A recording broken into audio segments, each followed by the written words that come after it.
We are going to talk about external meetings, and we'll probably see some seals along the way.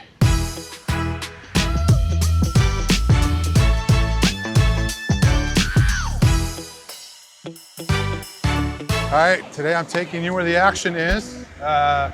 Watching these beautiful people surf and swim in this gorgeous weather. We're going to talk about external meetings. This is not a place you want to have an external meeting. It's pretty loud, kids are playing, so I'm showing you what not to do while I talk about what to do.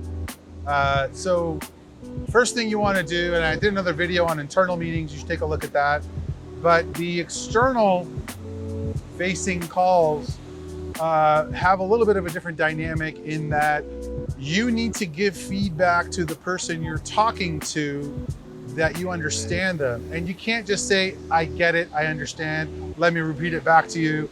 That kind of stuff is great for face-to-face communication and in person, and people have been using that for 50 years. What we do is visual confirmation of what we understand. So first thing is, and you should watch the internal video on how to run internal meetings, because there's a bunch of steps I go through there. But on the external side, we've got everything prepared. So we've got the presentation prepared. We use the Google Cloud, so Google Docs, Google Slides in this case, if we're doing a presentation. I'm going to talk about why that's important in just a sec. And from there, you actually have the ability to confirm to the person you're talking to what you're saying without repeating yourself and saying, yeah, I get it, yeah, I get it, yeah, I get it, and having misunderstandings. So audio check, control the Wi-Fi, structure, noise. Again, this is not a place to do an external facing call. If I had to take an external facing call, I would go in my car. You've heard me say this several times. So controlling the structure is really important. I would dial into my meeting because I'm in a place where the cellular signal and on data is not that great. So I would dial in. So I've dialed in, I'm on my device, and I got another person helping me on the call to do the presentation. That's a key thing that I think I missed, is having that person on the call with you is really going to help you focus on what you need to say. If you're too small, you don't have that yet, that's okay, but build up to that. That's a great investment to make. You don't see it right away, but believe me, it makes you more efficient, and people hear you, you understand them. So you're on the call, you're talking to them, now you get your presentation up, and here's where it starts to change. Is as they're talking, you have a document up and a template kind of catered to your own company, and you are writing down what they're saying and making sure they see those words come on the screen in point form. That's why it's important to have that third party person on the call from your company, because that's what they're focusing on. What is this person saying? Let me spell it out. Guys, how many times have I been on a call where they're like, oh, so-and-so in this department and so-and-so in that department, and John over in sales, and John is on vacation, and Mary this, that. When they see these things getting typed on the screen, psychologically, you know what they do? They say, holy crap, these people are listening. They're on point. This is game over for the competition. No one's doing this. We started doing this about 2 years ago, and the number one thing we get at Top Devs and Spend Hub is that we are on point with the meetings, because we've mastered the art of being able to work remotely.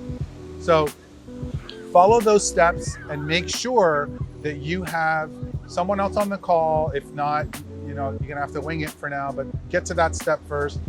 They're doing the screen share, they're going through the slides, you've already prepared the material, and you are doing the talking, and they're typing the notes to the information that's being presented. Then what you do is, when the meeting is over, you take Cole's Notes bulleted point version and you send that to the client or the prospect, and just watch what happens to the engagement level. They will become much more responsive because you controlled your environment. It was smooth talking to you. Let them be the ones tell you, I can't hear you. Sorry, it's my phone. I'm in the car. I'm in that. But when they hear that you're just standing and waiting for them, that starts to create a professional a professional standard that a lot of people struggle with. So you don't have the background noise, you don't have the choppy audio, you've got people ready to go on the call, they're sharing their screen. And just in case you have backup plans for this, this has happened to us where we're getting ready to present something and the client or the prospect or the person we're talking to is in their car because this meeting wasn't that important for them. Well, guess what? A lot of times what we do is I preamble the talk, and then I say, look, we're not gonna do this work that my team did justice. Let's reschedule this call when you're in front of a computer and we'll do that. And you know, I'll talk about kind of sales and marketing in a different video, but you can see all the little steps we're taking to ensure success in a remote environment. It blows your brain up, right? If you got to figure all this stuff out on the fly. So planning on it is really important. All right, that's all I have to say for today in this video. Hope you enjoyed the beach view. I sure did. We'll see you on the next video.